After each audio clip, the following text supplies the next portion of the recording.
보이시죠? 잘.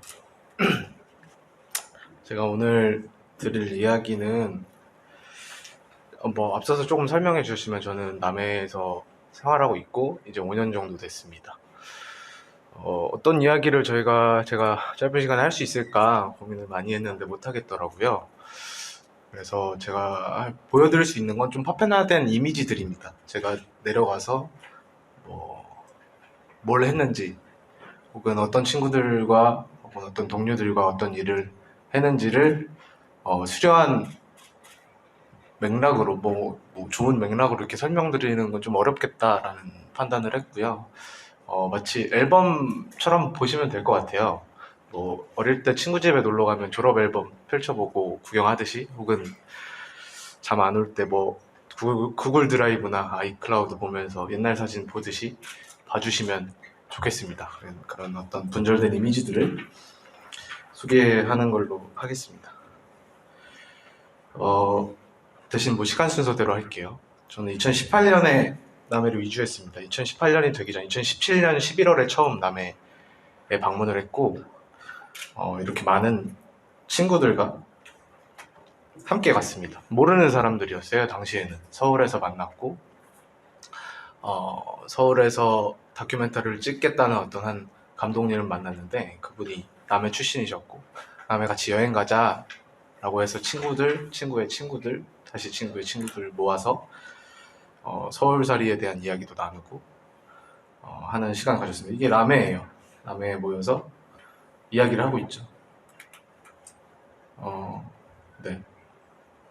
남해에서 이 이야기들이 다들 좋았어요. 저 앞서서 서울 살 이유가 없다라고 말씀해 주셔서 제가 그런 말을 했던 기억이 안 나가지고, 저 서울 좋아합니다. 서울은 굉장히 좋은 도시고, 다만 서울이 어떻게 표현할 수 있을까? 그럴듯하지 못했던 거죠. 제 삶이 별로 서울에서의 삶이 그럴듯하지 못했다라는 생각은 지금 할 수 있을 것 같아요. 근데 남해에 모이면서 친구들과 함께 이야기 나누고 놀고 하면서 남해에 살아도 되겠는데? 남해에 살면 그럴듯하겠는데? 라는 생각을 한 것 같습니다. 그래서 여기 남해 몽돌해변 앞에 갔어요. 이곳이 저희 집 앞이었습니다. 당시에 저희 2년 월세집을 살았었는데 이게 바로 집 앞이었어요. 설명을 어떻게 좀 찾아드릴까? 이게 인터넷 되죠? 네.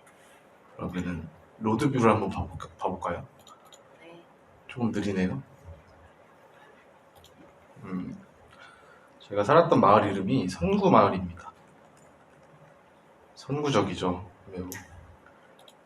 이곳에서 살았었는데 가자마자 반해버렸어요. 너무 좋은 곳이었고, 로드뷰를 정확하게 여기입니다. 그럼 가면 이게 저희 집이었어요. 여기가 바다죠. 가자마자 바로 꽂혀서 여기 계약하자 라고 해서, 이게 첫날이었습니다. 그 집을 본지. 그리고 바로 계약을 하게 됩니다. 잘못된 선택이었죠. 바닷가 앞에 남해 태풍이 굉장히 위험하더라고요. 그런 거는 아무것도 모르고 그냥 바다라는 게 좋아서 계약을 하고, 이제 친구들이 막 놀러 옵니다. 제가 20대 후반에, 그러니까 28에 남해로 간 건데, 그 또래의 지역 이주한 경우는 흔치 않으니까 막 놀러 와요. 같이 이렇게 밥 해먹고 술 마시고 노래하고 그러면서 계속 놀았습니다. 그러다가 돈이 좀 떨어져요. 직장생활 잠깐 했었는데, 그래서 뭐 하냐 하다가 식당 차릴까? 남해 식당이 별로 없던데, 그래서 카레 식당을 차립니다. 바로 옆에 창고를 개조해서 식당을 했었어요. 팝업식으로 잠깐 했었고요. 한 달 정도 했나? 민원이 들어와서 못했습니다. 제가 허가를 안 받고 해가지고. 그래서 보건소에서 나오셔서 그만해라 라고 하셔가지고 네 하고 바로 그만뒀습니다. 이게 2018년의 생활이었어요. 2019년에 넘어가면서 이제 정말로 급해집니다. 여기 어떻게 살아야 되냐 그런 생각을 하다가, 각자 재주가 많은 친구들이었어요. 이렇게 개인 작업을 하는 분들도 있었고, 뭐 문화기획 활동을 한다거나, 저도 제 작업을 하지만 문화기획사에서 다니면서 그런 기획 일을 조금 했었었고, 그런 것들을 기반으로 2019년이 다시 꾸려집니다. 그러다가 한석주 이사님과의 어떤 인연이 됐던 청년문화울이라는 사업을 하게 돼요. 지역문화진흥원에서 나왔던 사업인데, 그 사업을 토대로 저희가 기획활동을 본격적으로 시작하게 됩니다. 그 첫 기획이 사실은 두 번째인데, 지금 소개하는 거 처음이니까 첫 기획이 남해 무인도 영화제였어요. 영화제를 한번 열어보자. 사실 앞서서 말했지만 아무 맥락이 없습니다. 그냥 그거 하면 재밌겠는데? 라고 하면 그 작업을 시작했었어요. 그래서 영화제도 열고, 그러니까 2019년 보조금의 해였습니다. 그러니까 지원 사업을 이런저런 것들을 많이 했었어요. 지역문화진흥원에서 영화제를 만들었는데, 면 단위의 초등학교에서 했었습니다. 이렇게 막 다른 지역에서 청년들도 놀러 와주시고, GV도 하고, 지역분들도 놀러 와주시고, 개막 행사 굉장히 생각보다 크게 저희가 이벤트를 열었었고요. 도시에서 이렇게 서포터즈로 와준 친구들, 총 다 해서 한 20여 명이 함께 영화제를 준비했던 것 같아요.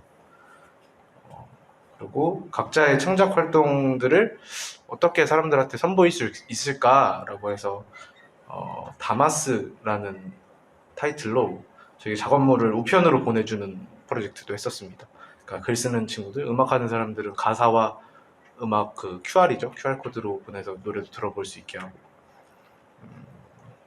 이렇게 그러니까 수작업을 다 했죠. 직접 프린트하고 재단하고 해서 봉투에 담아서 보내주는 게 굉장히 번거로운 일을 했었습니다. 이것도 다 보조금을 받아서 했었고요. 경남청년센터에서 받았었죠. 그리고 경남청년센터의 공간에서 전시도 운영을 했었고요. 그리고 한국출판문화진흥원의 지원을 받아서 아까 한별님이 말씀해 주셨지만 우리가 소멸하는 방법이라는 잡지도 기획하고 출판하게 됩니다. 이게 창간호고요. 개정이 돼서 표지가 좀 다릅니다. 이 우리가 소멸하는 방법에 대해서 조금 이야기를 드리고 싶어요. 사실 저희가 활동했던 근간이 되는 어떤 기획물이라고 할까요? 그렇습니다. 약간 지방도시 소멸에 대한 이야기를 담고 있어요. 앞서서도 임경수 박사님도 어제 기조발전 때 얘기해 주셨고, 그런 이슈인데, 이 지방도시 소멸이라는 이슈에 저희는 별로 위기감을 느끼지 못했었습니다. 솔직히 말하자면. 오히려 반발심이 더 많이 들었던 것 같아요. 저희가 남해로 이주하고 나서 막 청년들이 오니까 너네가 지역에서 뭔가를 해줘서 뭔가 대안이 될 수 있지 않겠냐라는 이야기를 왕왕 듣습니다. 저희는 그냥 놀려고 왔는데 이 지역사회에 뭔가를 기여해야 된다는 그 얘기는 좋은 의미긴 하지만 저희와 이렇게 톱니바퀴가 탁 맞는 느낌은 아니었습니다. 실제로 저희는 지방도시가 소멸한다라는 느낌보다는 제 삶은 그냥 친구들이 너무 많았어가지고 계속 왔다 가고 같이 살고, 그래서 소멸이라는 건 거의 포화 상태라고 느꼈었거든요. 제 주거 공간 안에서는. 그래서 소멸되는 느낌은 아닌데 왜 그럴까? 고민을 저희끼리 하다 보니까 숫자로 봐서 그런 것 같다. 지역을 어떤 인구수 혹은 세수, 그로 인한 인프라를 구축하기 위한 어떤 예산, 이렇게 숫자로 보다 보면 이 수치가 굉장히 그런 어떤 위기감을 불러일으키는 게 아닐까? 우리는 그런 숫자보다는 여기에서 사는 이야기들, 어떤 이미지들을 좀 포착해보자, 그런 것들을 기록해보자 라는 맥락에서 우리가 소멸하는 방법이라는 타이틀도 만들게 됐고요. 현재 1호, 2호, 3호까지 나와 있습니다. 1호는 뭐랄까 아주 친숙하죠. 빈집이라는 타이틀로 만들어졌습니다. 그러니까 주제죠. 이 주제를 꼽은 이유는 지방에서의 이야기만이 아니라 어떤 이미지들을 저희가 구축하고 싶다는 생각을 많이 했어요. 흔하게 볼 수 있는 게 빈집이었으니까 이런 빈집을 중심으로 우리가 잡지를 구성해보자. 빈집이라는 주제 안에서 사진을 기록하고, 이 빈집이라는 글감이죠. 이 주제에 맞는 시, 소설, 에세이 같은 문학 작품들을 기고받고, 앞단에서는 그 지역민들 인터뷰, 그리고 이주민들의 인터뷰를 담습니다. 이 형식을 지금 3호까지 유지하고 있고요. 2호는 전동 휠체어예요. 지역에 가면 어르신들이 많이 타고 다니십니다. 굉장히 위험해 보이는데 이 전동 휠체어가 사실은 엄청 필요한 분들이 많이 계시죠. 근데 그 이미지를 별로 의식하지 못했다가 저희가 우스갯소리로 전동 휠체어 엄청 재밌다. 뭐 전동 휠체어 달리기 대회 하면 재밌지 않을까? 보면 뭐 어르신이든 어린 아이든 청년이든 같이 그걸로 막 도로 막 질주하고 하면 재밌겠다라는 얘기를 그냥 우스갯소리를 하다가 주제로 선정하게 됩니다. 이 내용을 이미지를 포착해서 잡지 안에 담고 그리고 그 주제에 맞는 또 문학 작품들 그리고 인터뷰들을 진행했습니다. 제가 굉장히 좋아하는 호고요. 제가 편집했지만 제일 만족하는 호기도 합니다. 알라딘에서 구매가 가능하고요. 3호는 인류세를 주제로 합니다. 이 인류세라는 말은 전 뭐 이렇게 학자가 아니라서 잘 모르고 관심 엄청나게 있진 않지만 관련된 다큐멘터리를 보고 나서 굉장히 좋은 이슈다, 키워드다라는 생각을 하게 됐고요. 그러니까 빈집과 전동 휠체어와는 어떤 결이 조금 다른 주제를 선택하게 되고 남해에서의 어떤 자연들 그런 이미지들을 조금 잡지 않에 담아보자라고 해서 기획을 하게 됐고요. 그래도 5월에 발간하게 됩니다. 신간입니다. 그 잡지를 만드는 어떤 행위들이 저희 활동을 조금 아우르고 있는 것 같다라는 생각은 하고 있어요. 그렇게 해서 창간호 때는 이렇게 서울에 가서 북토크도 소소하게 했었습니다. 관심 있는 분들이 타 지역에서도 있으셨고 도시에 계신 분들도 오셔서 책에 대한 이야기를 나누기도 했고요. 이렇게 보조금 생활을 2019년에 하고 제가 너무 긴가요? 너무 길면 빠르게 자르겠습니다. 2020년은 이제 2년 월세가 끝나고 새로운 곳으로 갑니다. 산촌으로 가고요. 산촌에서 이제 집수리를 이제 막 하고 마당에 자갈을 깔고 있는 모습이고요. 이런 집이었어요. 그러니까 저희가 바닷가 마을에서 살아서 좋았는데 마당이 없었는데 마당 있는 집을 살면 좋겠다라고 해서 이렇게 전셋집으로 이번에 들어갔습니다. 그래서 굉장히 당시에는 금리가 저렴했어서 그래서 전세로 들어와서 아주 풍요롭게 살았어요. 그러고 나서 저희 활동은 조금 초기의 어떤 상태를 만들려고 했었던 것 같아요. 그러니까 한 2년 동안 활동하면서 좀 지치고 혹은 갈등도 있고 서울로 다시 올라간 친구들도 있었고요. 그래서 우리 같은 모델을 또 만들어보자. 남해로 좀 서울에서 모여서 남해로 내려와서 같이 신나게 놀고 작업 얘기하고 하면은 이 지역이 좀 다시 재밌어지지 않을까라는 생각을 하게 됐고요. 그래서 무럭무럭이라는 어떤 지역살이 프로그램과 공실극장이라는 마을 영화 상영회를 합니다. 고전 영화 상영회고요. 그러면서 본격적으로 저희의 활동의 어떤 결을 지역 그 자체보다는 어떤 창작이나 예술을 키워드로 조금 스며들게 하려고 시도했던 때인 것 같아요. 공실극장이라는 어떤 이 고전 영화 상영회도 저희 활동이 너무 도시적이지 않았나? 그러니까 지역에서의 이미지와 어떤 괴리를 만들어내고 있는 것 같다. 그러면 조금 다른 컨텐츠, 그러니까 옛날 영화를 틀면 마을 어르신들도 와서 옛날 영화를 보고 옛날을 추억하는 어떤 그런 상태가 놓여지지 않을까, 그런 상황을 만들 수 있지 않을까라는 맥락에서 고전 영화 상영회와 그리고 그런 것들을 함께 준비했던 남해살이 무럭무럭이라는 프로젝트를 진행했습니다. 첫 번째는 김약국집의 딸들이라는 영화를 상영했었고요. 이렇게 노는 시간을 좀 많이 갖게 됩니다. 다시. 그래서 시간이 없다고 해서 제가 좀 넘길게요. 2021년이 돼서 이제 또 돈 문제가 생기는 거죠. 우리 상품, 우리 컨텐츠 좀 적극적으로 팔아보자 해서 서울로 나가기 시작했었어요. 서울국제도서전에 나가서 저희 소개도 하고 저희 출판물들도 판매를 시작했고요. 퍼블리셔스 테이블이라는 독립출판 페어죠. 그런 데도 나고 이게 1, 2, 3호입니다. 그렇게 막 시장에 조금 저희 콘텐츠를 내놓는 작업들을 시작했고요. 2022년이 돼서 이게 콘텐츠만으로는 안 되겠다.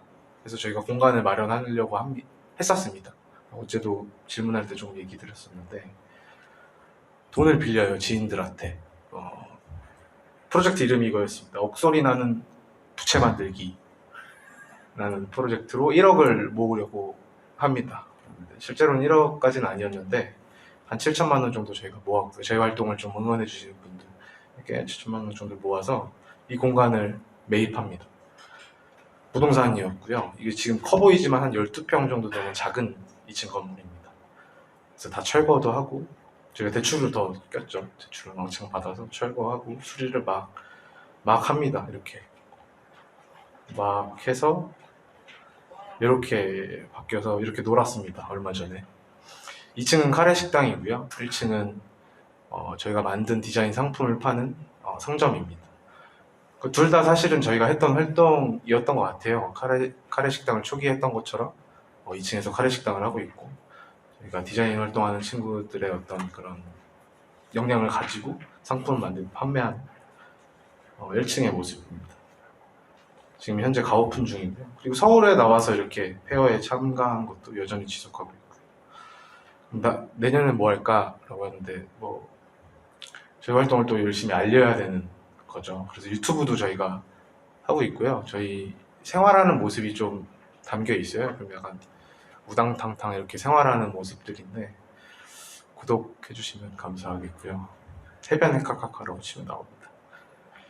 그리고 인스타그램으로 보통 저희 콘텐츠들을 그리고 저희 소식을 알리고 있어서 해변의 카카카라는 인스타그램, 오를라섬이라는 식당입니다. 그리고 탐구 소재라는 상점이죠.